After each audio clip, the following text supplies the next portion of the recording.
저희 발표회를 앞서 먼저 YCH 데이터베이스에서 방문해주신 손승수 체인연구원님 감사 말씀드리겠습니다.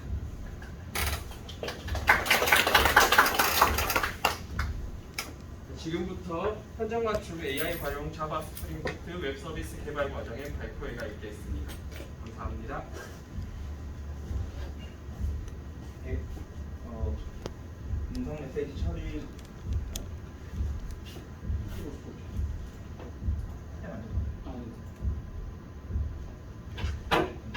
음성 메시지 처리 모델을 이용한 이상거래 탐지 시스템 프로젝트 발표를 시작하도록 하겠습니다.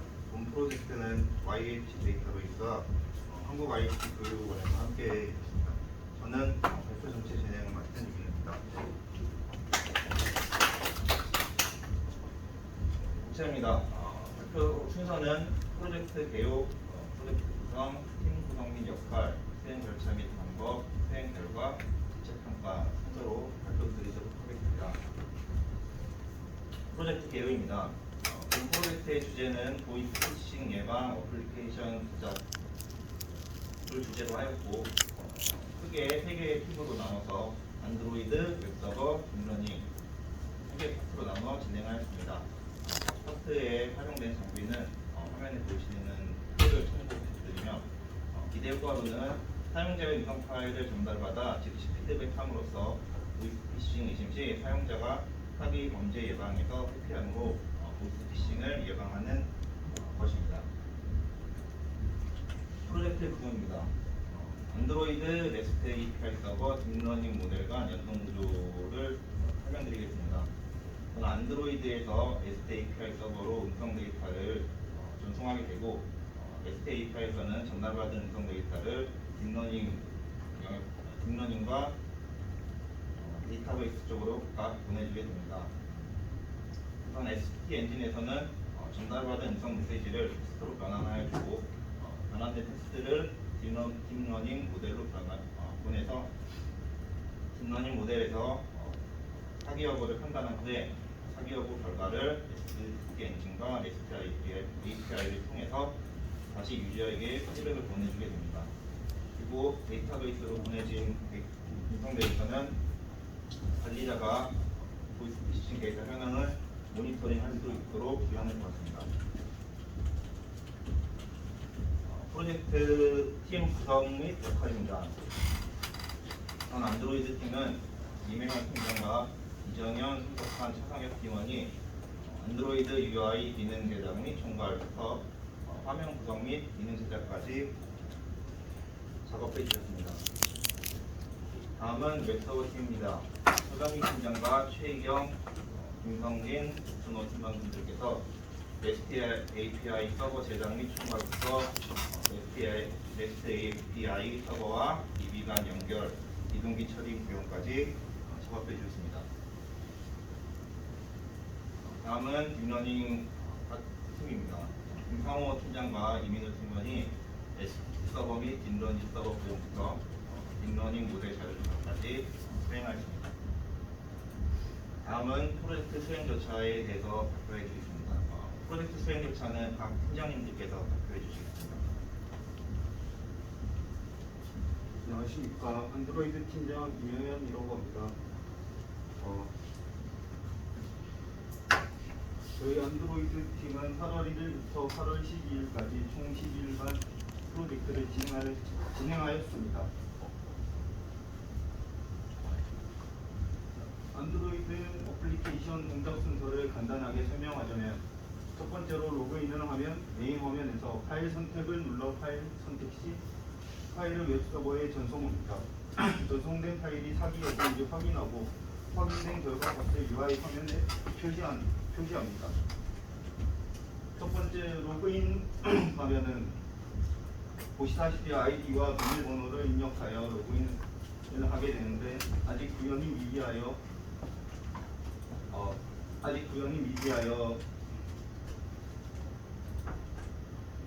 잘 동작하지는 않은 것 같습니다. 네. 로그인을 하고 그 다음 화면은 접근 권한을 확인하는데 동의를 할 시에는 애플리케이션이 정상 실행이 되고 비동의할 시에는 애플리케이션이 종료되도록 만들었습니다. 메인 액티비티 화면으로 넘어가면 주요 기능은 파일 선택 및 전송, 파일 설정 등이 있습니다. 그 톱니바퀴 모양을 누르시게 되면 금융감독원 보이스피싱 지킴이 사이트로 바로 이동하도록 만들었습니다. 파일 선택을 하게 되면 일단 파일 선택 화면이 띄워지게 되는데 전송할 파일을 선택하고 전송을 누릅니다. 전송 파일 판독 결과를 UI 화면에 이렇게 표시가 됩니다. 코드 구현에서 웹서버와 통신은 처음에는 미디어 타입을 JSON으로 설정하여 URI에서 파일 경로를 얻고 실제 전송할 파일 리퀘스트를 생성하고 모델 URI를 지정한 뒤 전송 바디에 멀티 파트 바디에 놓고 포스트 방식으로 전송합니다.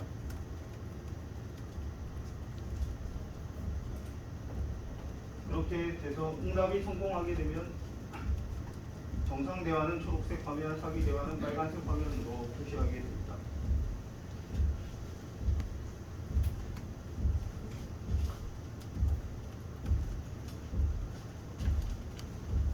네, 안녕하십니까. 웹서버팀 팀장 서정빈입니다. 웹서버팀에서 프로젝트 수행 절차는 사전 기획부터 피드백을 받고 그걸 보완하는 총 14일간의 프로젝트 기간을 가졌습니다. REST API 서버를 제작하기에 앞서 팀원분들과 REST가 무엇인지 한번 조사를 해보았습니다. 기본적으로 클라이언트와 서버 간에 통신을 하는 방법이라고도 할 수 있고, 구체적으로는 HTTP 리소스를 통해서 자원을 명시하고, 그 다음에는 HTTP 메소드 put, post, get, delete 등으로 CURD를 분석하게 됩니다. 그런 다음에 그러한 자원을 우리가 표현을 하게 되는데, 크게 XML 그리고 텍스트, RSS 등이 있지만 현재에는 자바스크립트를 확장한 JSON 파일 포맷을 가장 많이 사용하고 있다고 합니다. 그렇게 REST한 설계 원칙을 API를 만들 때 적용을 하고, 그런 것이 RESTful한 API다라고 할 수 있습니다. 특징으로는 REST API 서버를 구축하면 시스템을 분산하면서 좀 더 사용성과 확장성을 높여줄 수 있을 뿐만 아니라 HTTP 프로토콜을 표준으로 삼고 있기 때문에 그를 지원하는 프로그래밍 언어로 REST API를 간단하게 구축할 수 있다는 것이 특징이 되겠습니다. 그래서 처음에 제작했던 REST API 서버의 프로젝트 구조입니다. 기본적으로 MVC 비즈니스 모델을 채택을 했는데 비즈니스 로직과 UI 로직을 분리해서 좀 더 편하게 코드를 구현할 수 있어서 분리를 했습니다. 뷰를 담당하는 것은 안드로이드 단에서 그 역할을 맡고 있기 때문에 따로 두지 않았고, 컨트롤러와 모델 이렇게 두었고, 작업을 하면서 좀 더 코드를 관리하기 쉽게 컨트롤러에서 서비스를 분리해서 구현을 했습니다.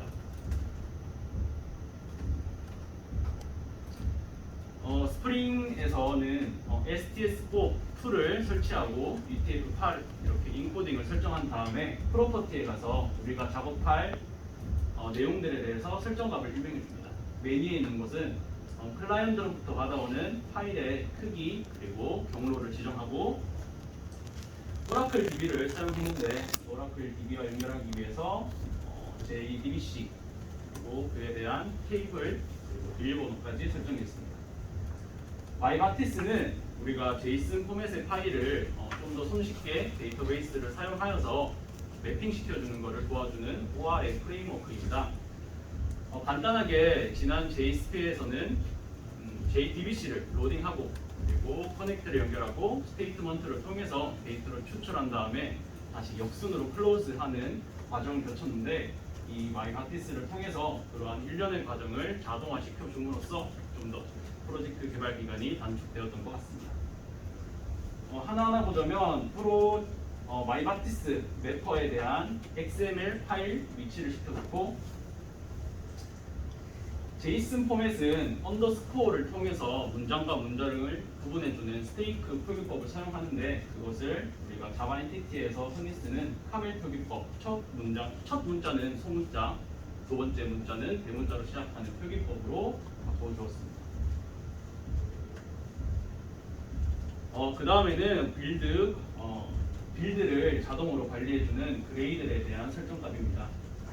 스프링부트에서는 우리가 간단한 웹 그리고 개발 관련한 의존성을 주입하였고 어노테이션을 사용하기 위해 롬보, DB 연결하기 위해서 마이바티스와 오라클 DB를 사용했고 서버 간의 통신을 위해서 웹 클라이언트를 의존성 주입하여 사용하였습니다. 처음으로 데이터베이스와의 연결입니다. 데이터베이스 연결하기에 앞서서 가상의 사용자를 이렇게 생성해 주었고 그리고 시퀀스와 우리가 실제로 파일에 정보가 나오면 그것을 담을 테이블 그리고 별값값을 담을 프레딕트 테이블 이렇게 두 가지 만들어 주었습니다. 실제 넘어오는 제이슨 포맷의 파일을 우리가 스네이크 표기법과 카멜 표기법의 불일치로 이 파싱이 안 되는 경우가 발생해서 그것을 해결하려고 찾다 보니 잭슨 라이브러리에 있는 제이슨 프로퍼티를 통해서 아예 그 키 값을 정해주면 된다라는 것을 통해서 해결 방법을 찾았습니다. 이렇게 파일 오너라는 이 글자 자체로 키 값을 찾아와서 제이슨 포맷이 정상적으로 이 모델 안에 들어가게 된다라는 구조를 가집니다. 다음으로는 마이바티스에서 제공했던 매퍼 관련 인터페이스입니다. 실제로는 XML 파일에서 쿼리문을 작성하고 그리고 매퍼에서는 우리가 수행할 그 메소드만을 적어야 되는데 실제 쿼리문도 짧고 처리해야 하는 수행 과정이 간략해서 지금 DB 매퍼의 어노테이션을 사용해서 같이 작성을 해주었습니다. 그래서 클라이언트 단, 그러니까 안드로이드에서 보내주는 제이슨 포맷을 세터를 이용해서 각각의 변수에 담아주고 왼쪽에 있는 DB 매퍼에 있는 이 메소드를 불러서 실행하는 구조로 데이터베이스에 실제 삽입하게 됩니다. 결과값 또한 동일한 구조로 진행되게 됩니다. 두 번째는 안드로이드와의 연결입니다. 내부적으로는 포스트맨을 활용해서 클라이언트가 보내주는 파일을 받을 수 있는지 한번 테스트를 해보았고 실제로 안드로이드에서 보내주는 값을 서버에서 받아오고 또 DB로 넘기는 코드입니다. PPT 안에서는 이미 컨트롤러와 서비스를 분리해서 오토와이드, 스프링에서 관리해주는 스프링 컨테이너에서 자동으로 관리해주는 빔, 그것을 자동으로 주입하는 오토와이드 어노테이션을 활용해서 테스트 서비스를 생성했고 파일 및 파일 정보를 처리하는 API, URI는 업로드 올이라고 지정했습니다. 리퀘스트 파람으로 각각 오너와 네임, 그리고 타입, 그리고 오디오 파일까지 받아오는 형식으로 그 받아온 것을 리턴으로 해서 테스트 서비스에 있는 메소드를 실행시키는 구조로 진행됩니다. 앞서 설명했던 파일을 어디에 저장할 것인가 그 크기를 제한하는 프로퍼티 부분이고요.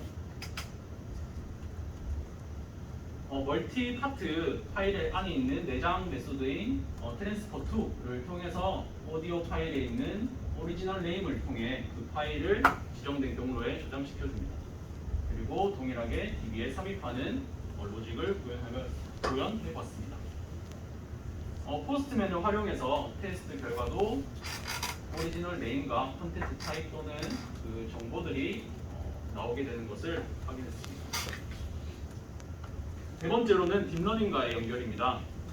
딥러닝과의 연결은 안드로이드나 DB와 달리 서버와 서버 간의 통신이어서 좀 많은 시간을 가장 할애했는데 딥러닝 팀 팀장님과 팀원분들과 협의한 결과 딥러닝 팁에서는 플라스크 서버를 따로 돌려서 통신 HTTP를 통해서 통신을 하자라는 것을 협의하였고, 네스트 템플릿을 활용해서 웹 서버가 클라이언트처럼 리퀘스트를 보내는 것이었는데, 네스트 템플릿은 동기 처리 방식으로 내년 5월에 듀플리케이트 예정되어서 웹 클라이언트라는 것을 적극 권장하고 있어서 다시 웹 클라이언트를 또 찾아보면서 구현했습니다. 테스트 컨트롤러와 서비스는 동일한 구조입니다. 여기서 보면 웹 클라이언트라는 것을 하나 선언해 주었고, 이 웹 클라이언트에 그 플라스크 서버에 있는 주소를 넣게 됩니다. 그리고 실제 파일을 보내는 것이 아니라 우리가 파일의 경로를 보내는 것으로 협의를 해서 파일 기초 경로에 오리지널 네임을 붙여서 파일 패스를 형성한 후에 키, 밸류, 쌍값으로 만들어지는 멀티 밸류 맵을 만들어서 바디에 실어주게 됩니다. 이 위에 있는 URI는 플라스크 서버에 있는 STT 엔진을 의미하는 거고, 포스트 방식으로 보내주게 됩니다. 아래에도 기존에 보여드렸던 DB에 삽입하는 코드와 동일합니다. 그리고 이 결과값을 다시 리절트 코드에 담아서 안드로이드에게 다시 리턴 레스폰스 해주는 구조를 만들었습니다.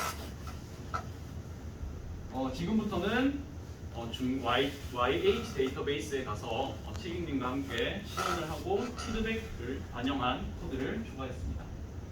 우선 제가 컨트롤러를 전반적인 API 서버 구축할 때 테스트란 이름으로 컨트롤러나 서비스나 모델을 작성했는데, 그것보다는 좀 더 이름을 통해서 이것이 어떤 기능을 수행하는지 알 수 있게 프라우드 컨트롤러, 프라우드 서비스, 프라우드 모델, 그리고 그에 맞는 내부 코드도 수정을 했습니다.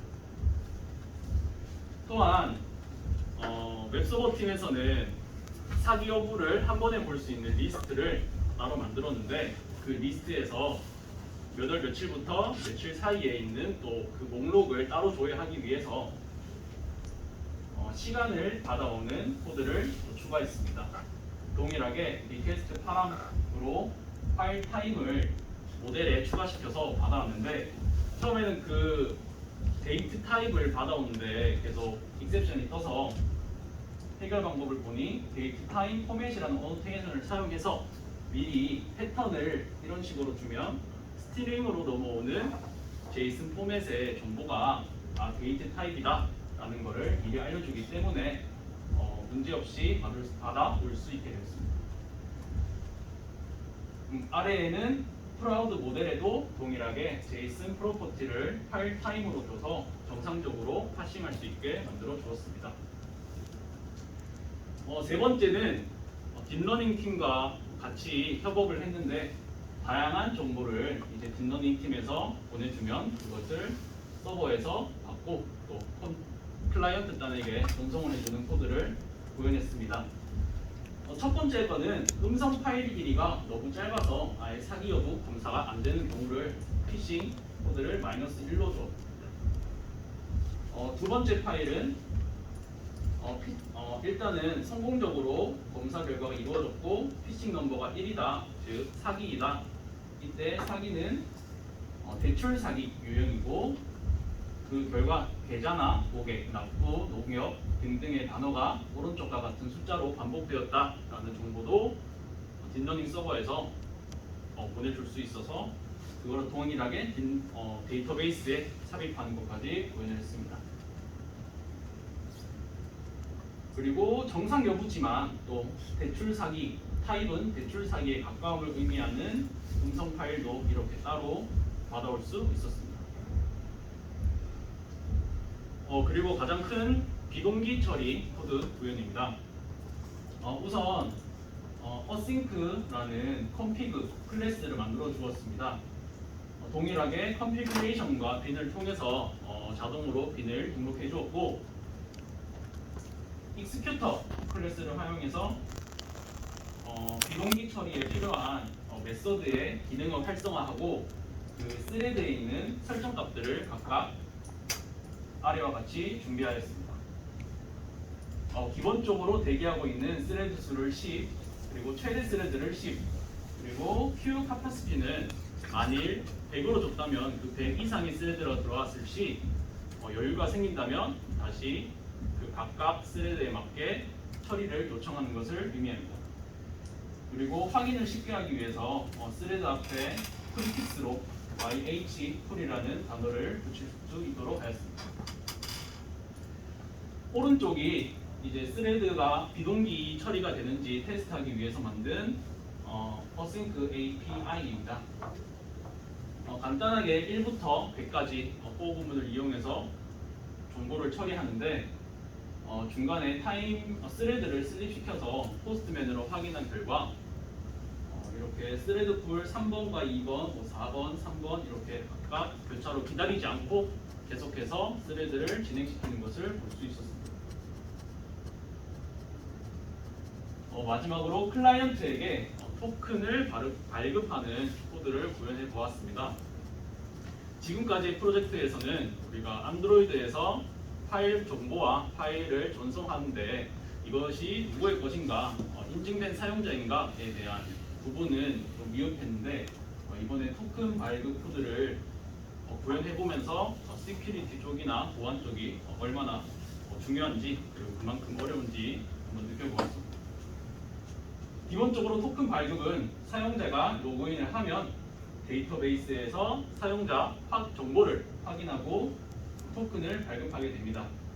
그 토큰은 서버에서 갖고 있는 게 아니라 클라이언트 쪽에 던져주면서 그 클라이언트가 토큰을 저장하고 있고 다른 요청 시에 헤더에 토큰을 넣어서 리퀘스트를 요청함으로써 다시 토큰을 검사하고 검증하고 그에 맞는 리스폰스를 던져주는 형식으로 진행됩니다.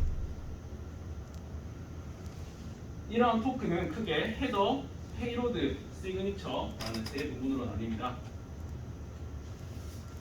암호화 방식 그리고 타입 등을 나타내는 이 헤더, 그리고 전송할 데이터가 담긴 페이로드, 이 페이로드에 있는 서브나 네임 이런 것들은 클레임 작은 조각이라고도 의미합니다.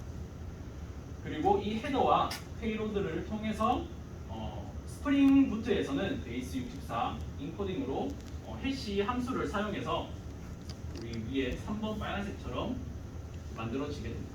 이러한 총 정보를 토큰으로 클라이언트에게 전달하는 구조입니다. 우선 사용자가 로그인을 하게 되면 JWT 컨트롤러에서 받게 됩니다. 받게 되면 사용 검증을 한번 확인해 보는데 그 사용자가 전송을 했던 아이디와 비밀번호를 대조하고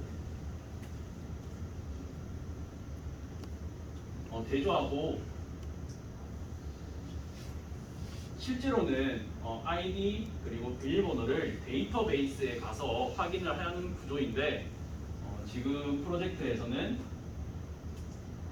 패스워드를 직접 하드코딩으로 적어주어서 일단은 토큰 발급을 구현했습니다. 그리고 JWT 토큰 유틸에서 실제로 제네레이트 토큰을 통해서 토큰을 발급하게 됩니다. 토큰 발급 막바지쯤에 이제 바인딩 문제가 발생해서 그레이들의 자박스 B스크립트라는 익셉션이 떠서 그에 맞는 의존성 주입을 해주고 리프레시를 하니까 최종적으로 클라이언트에게 토큰이 발급되었습니다. 아래는 포스트맨을 활용해서 한번 토큰 발급 로직을 테스트해 보았습니다. 기존의 사기오브 리스트는 어드민 관리자 로그인을 하면 다음과 같은 페이지가 떴었는데 이렇게 왼쪽에 메뉴나 총 누적 현황인과 보이스피싱 리스트를 띄워주는 화면으로 구성되어 있었습니다. 좀 더 피드백을 받아서 수정한 결과 좀 더 총 누적 현황을 가독성을 높여서 색깔을 좀 수정하였고 보이스피싱 리스트를 뿌려주는데 위에 보면 자기가 설정하고 싶은 날짜를 이렇게 등록할 수 있게끔 만들어 놨습니다. 날짜를 설정하게 되면 실제로 데이터베이스와 연동을 해서 그에 맞는 결과들을 리스트에 뽑아주게 됩니다. 기관별 보이스피싱 리스트로 따로 페이지를 구현해서 보여주는 형식으로 만들었습니다. 또한 사용자 목록을 조회하고 수정하는 페이지도 구현을 해보았습니다. 지금까지 웹서버 팀에서 만든 DB 연결과 안드로이드 그리고 딥러닝과의 연결, 비동기 처리, 토큰 발급까지의 발표 내용을 설명드렸습니다.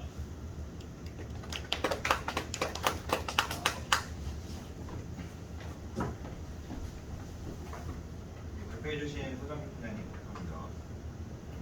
다음은 딥러닝 팀 프로젝트 수행 절차를 발표드리겠습니다. 사전기획, 데이터셋 준비 및 모델 구현, 모델 학습, 서버 구현, REST API 서버 연결, 완성품 테스트 및 모듈 수정까지 총 12일에 걸쳐 수행하였습니다. 본발표에 앞서 딥러닝 모델에 대한 이해를 돕고자 배경 지식으로 각 모델에 대해서 간단하게 설명을 드리도록 하겠습니다. 먼저 RNN 모델에 대해서 설명을 드리도록 하겠습니다. 예를 들어서 이제 사과라는 단어가 있을 때 이 사과라는 단어가 가지는 의미가 과일인지 아니면 어떤 잘못을 빚는 행위를 뜻하는지를 알기 위해서는 우리가 이제 어떤 문장의 전체 맥락을 고려해야 하는데요. 그런 점에 있어서 RNN 모델이 자연어 처리에 용이하다는 장점을 가지고 있습니다. RNN 구조에 대해서 설명을 드리면 RNN 구조 같은 경우에는 X가 입력층이고 가운데 색 박스가 입력층, Y가 출력층이 됩니다. 그래서 입력층에서 전달받은 데이터를 출력층인 Y로 보낼 뿐만 아니라 다음 시점 입력층에 입력값으로 보내준다는 특징이 있습니다. 쉽게 설명을 드리면 우리가 어릴 때 불렀던 은순이 엉덩이 이런 노래를 예로 들어보면 은순이 엉덩이라는 입력값을 넣어서 빨개라는 출력값을 넣었을 때 그 빨개라는 출력값을 다음으로 전달을 해주고 다음에서는 이 빨갛다는 정보와 함께 합쳐서 사과라는 결과값을 만들어내고 그런 식으로 연쇄적으로 진행이 되겠습니다. 다음은 LSTM 모델입니다. LSTM 모델 같은 경우에는 RNN 모델에서 발생할 수 있는 시점이 길어지면 앞의 정보가 소실되는 문제를 보완하기 위해 제안된 모델입니다. 시점이 길어지면 앞의 정보가 소실된다는 것은 예를 들어서 저희가 시장에 가면이라는 놀이가 있는데 처음에는 기억을 잘 하지만 시간이 지나면 과거의 내용들을 점점 기억하기 어렵게 됩니다. 그래서 이런 과거의 정보의 소실을 방지하고자 LSTM에서 채택한 방법은 입력 게이트, 망각 게이트, 출력 게이트 세 가지의 게이트를 시그모이드 함수를 사용을 해서 이 의미층 안에 포함시키게 됩니다.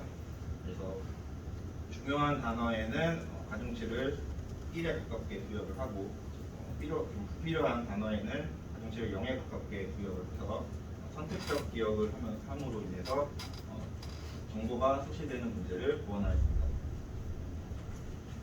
다음은 양방향 LSTM 모델입니다.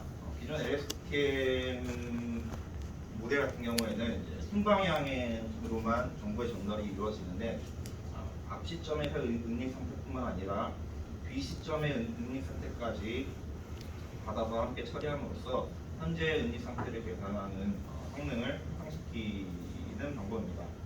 예를 들어서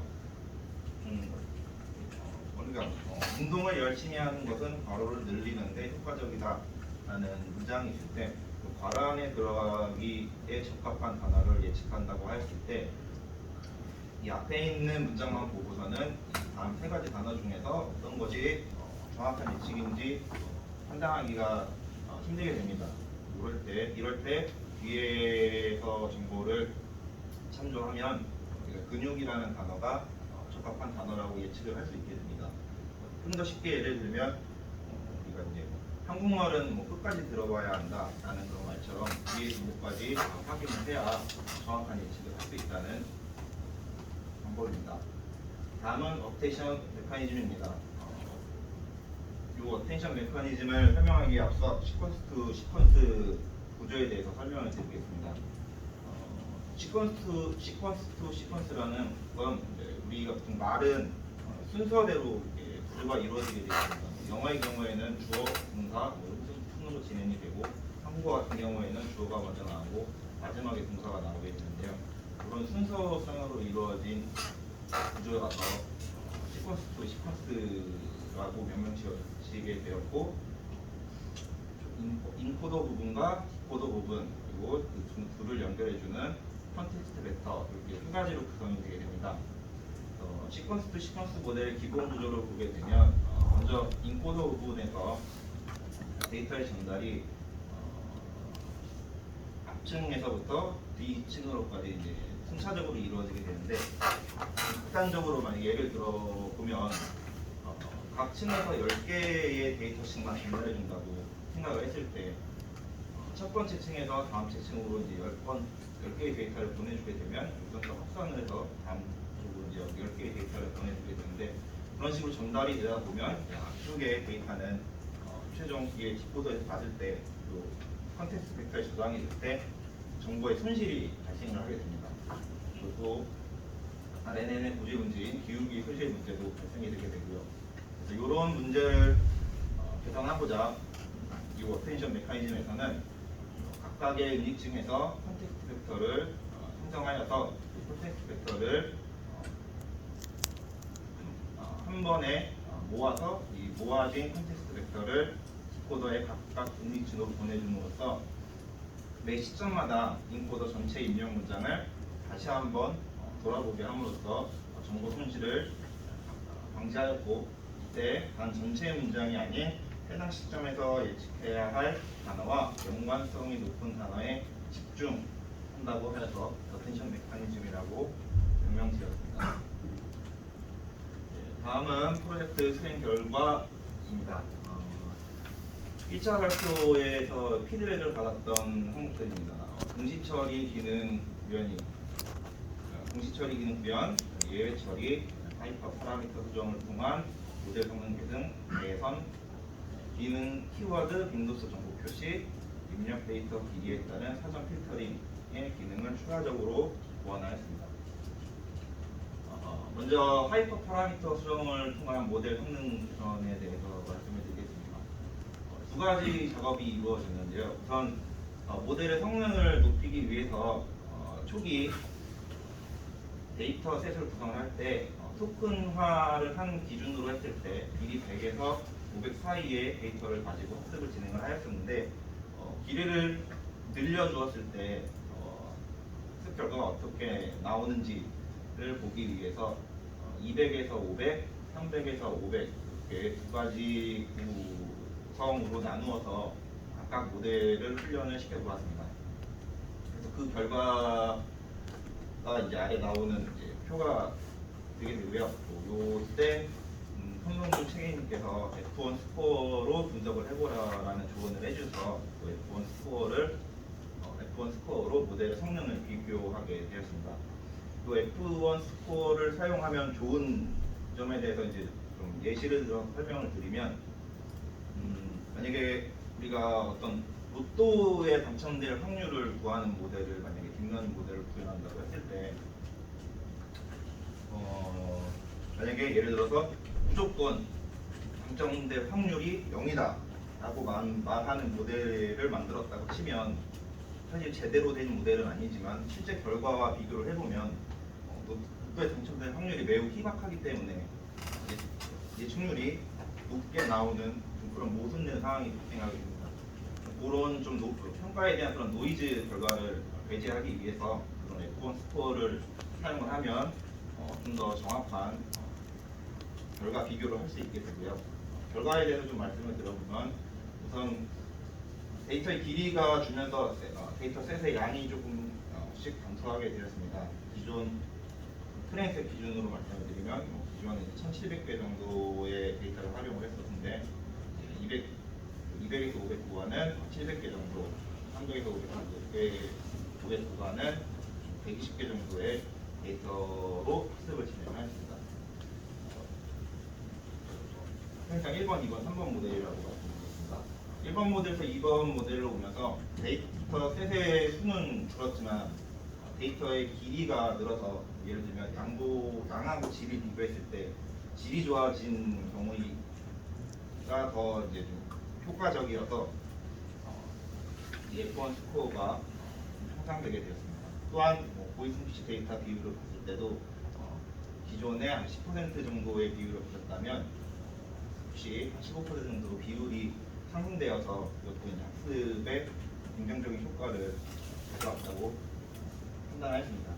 그리고 200에서 300으로 증가하면서도 좀 성능이 좋아질 걸 기대했는데 우려했던 대로 데이터 셋의 수가 너무 작아서 이 경우에는 불충분한 데이터로 인해 F1 스코어가 감소된다는 것을 확인할 수 있었습니다.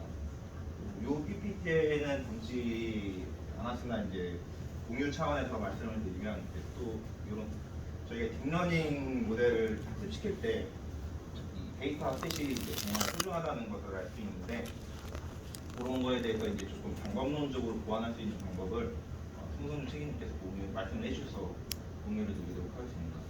예를 들어서 이렇게 구간을 나눌 때 그냥 이렇게 길이로 자르게 되면 버려지는 데이터들이 생기게 되는데요. 이 LSTM 모델의 경우에는 토큰화를 시켜서 토큰화된 키워드를 가지고 학습을 하기 때문에 그 전처리하기 전에 문장을 다 합쳐서 좀 균일하게 예를 들면 2000자 기준 이런 식으로 잘라서 데이터 셋을 구성하게 되면은 좀 더 토큰화를 시켰을 때 좀 더 균일한 집약되어 있는 그런 질 좋은 데이터를 확보할 수 있고 또한 이제 버려지는 데이터를 절약할 수 있기 때문에 더 효과적일 수 있다고 생각합니다.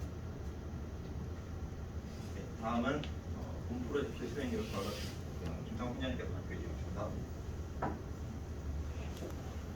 네, 딥러닝 서버의 전체적인 구성 및 동작 수행 과정을 설명할 딥러닝 파트 팀장 김상훈입니다. 딥러닝 모델은 앞서 개요에서 설명드렸듯이 웹서버에서 넘어온 리퀘스트를 STT 엔진이 받아서 음성 데이터를 텍스트 데이터로 변환하고 그 변환된 데이터를 서로 다른 두 개의 인퍼런스 모델로 리퀘스트를 보내서 그 결과를 예측받아서 다시 웹서버로 전달하는 구성을 가지고 있습니다. 우선 STT 엔진 서버입니다. STT 서버에서는 웹서버에서 받은 음성 파일의 패스를 이용하여 해당 음성 파일을 불러오고 그 음성 파일이 M4A 파일이면 플렉 형식으로 변환을 진행한 뒤에 구글 웹 스피치 API를 사용하여 텍스트 파일로 변환하게 됩니다. 이 과정에서 텍스트 파일로 변환하지 못한 데이터들은 예외 처리를 이용하여 딥러닝 서버로 보내지 않고 바로 웹 서버로 다시 보낼 수 있도록 결과를 폴스로 변환하여 웹 서버로 보내게 됩니다. 이 외에 나머지 성공적으로 STT 변환이 완료된 파일들은 스레드를 이용하여 두 개의 서로 다른 인퍼런스 모델 서버로 리퀘스트를 전송하게 되고 예측 결과를 다시 받아서 이 결과를 이제 STT 엔진 서버가 판단을 해서 얘가 보이스 피싱인지 아닌지 그리고 보이스 피싱이 유형이 어떤 유형인지 그리고 키워드가 어떤 것들이 나왔는지를 다시 웹서버로 전달해주는 역할을 합니다. STT 엔진을 통해서 텍스트로 변환된 파일을 딥러닝 서버에서는 전처리를 우선 진행하게 됩니다. 전처리의 과정은 한글 공백을 제외한 문자를 제거하고 토큰화를 진행한 다음 학습시켜둔 워드2 벡터 모델을 이용하여 정수화를 진행하게 되고 동일한 길이로 맞춰주기 위한 패딩 작업을 진행하게 됩니다.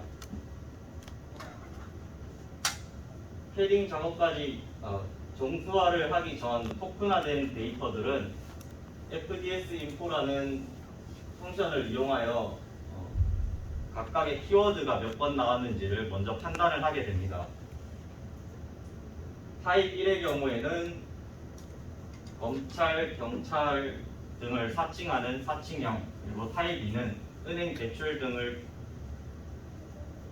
대출과 같은 사기형을 의미하고, 각각의 키워드는 KBS 뉴스에 있는 자료를 참조하여 임의로 선정을 하였습니다.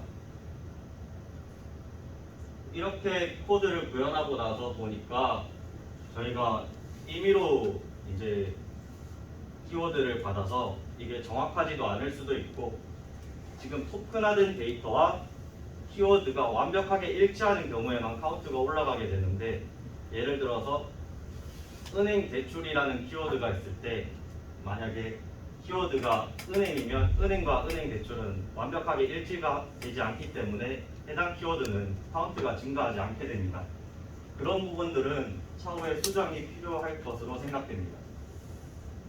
그리고 앞서서 설명드렸던 그 200에서 500 구간의 데이터를 사용하여 해당 길이에 대한 예측만 진행하게 되는데, 만약에 길이가 너무 짧다는 경우에는 이게 예측을 정확하게 하기가 힘들기 때문에 예측을 보류하는 작업을 진행하는 코드를 구현하였습니다. 만약에 길이가 너무 짧은 데이터가 전달되면은 해당 데이터는 예측을 하지 않고 결과를 -1로 리턴하여 다시 STT 서버로 전달하게 됩니다.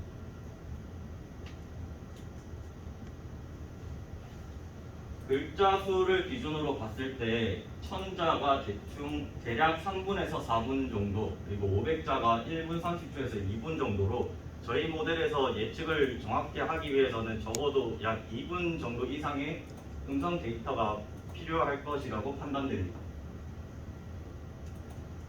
각각의 딥러닝 모델입니다. 첫 번째 모델은 3개의 LSTM 레이어와 어텐션 레이어를 이용한 모델이고, 두 번째 레이어는 1개의 LSTM 레이어 그리고 어텐션 레이어 이후에 드랍아웃을 적용한 모델입니다. 두 모델을 학습시킬 때 사용된 값들입니다.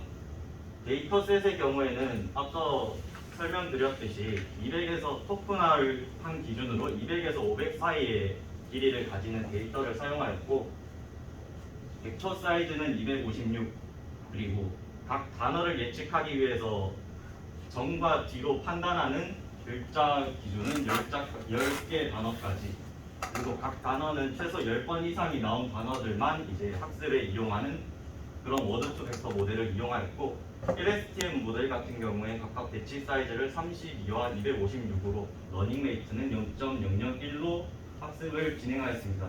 학습 결과는 표 가장 하단처럼 1.0, 1.0, 1.0 그리고 0.99, 1.0, 1.0으로 높은 결과를 보여주었습니다. 각각의 학습 결과를 그래프로 표현한 것으로 정확도와 로스 값을 확인할 수 있습니다. 두 딥러닝 모델을 구동하는 서버에 대한 코드입니다. 원래는 리절트 값을 전역 변수로 선언을 했었는데, 스레드를 통해서 동시에 요청이 들어오면 전역 변수의 값이 꼬일 수 있어서 각 전역 변수였던 리절트 값을 프레딕트 펑션 안으로 집어넣어서 이제 그런 현상을 방지할 수 있도록 코드를 살짝 변경을 하였고, 예측 결과와 보이스 피싱 유형 그리고 키워드를 STT 엔진 서버로 보내주는 역할을 하는 서버를 이렇게 코드로 구현하였습니다. 여기까지가 딥러닝 파트의 발표였습니다. 발표해주신 김성태님 감사합니다. 네, 마지막으로 프로젝트 자체 평가를 공유드리겠습니다. 우선 좋았었던 점에 대한 의견을 말씀드리면, 주로 힘든 프로젝트였지만 팀원들과의 협업을 통해서 기간 내 성공적으로 마무리할 수 있었다는 내용이 있었고, 다음은 프로젝트가 어려웠던 만큼 많이 배우고 성장하는 걸 경험할 수 있어서 좋았다라는 내용, 마지막으로 프로젝트 진행에 도움을 주셨던 성동주 책임님과 조효준 강사님께 감사하다는 내용의 의견들이 있었습니다. 또 아쉬웠던 점으로는 우리가 이제 안드로이드나 스프링부트의 경우에는 사전 학습이 좀 부족한 점이 있었기 때문에 그 부분에 시간을 좀 할애가 많아져서 상대적으로 본 프로젝트의 시간이 조금 줄어들게 되었는데 그 부분에 대한 아쉬움과 그다음에 그 시간이 부족함으로 인해서 좀 더 많은 실제 본 프로젝트에서 좋은 결과물을 만들기 위해 더 많은 시도나 그런 것들을 진행하지 못했던 것에 대한 아쉬움 그런 내용들이 주를 이루었습니다. 인정해 주셔서 감사합니다. 이상으로 프로젝트 발표를 마치도록 하겠습니다.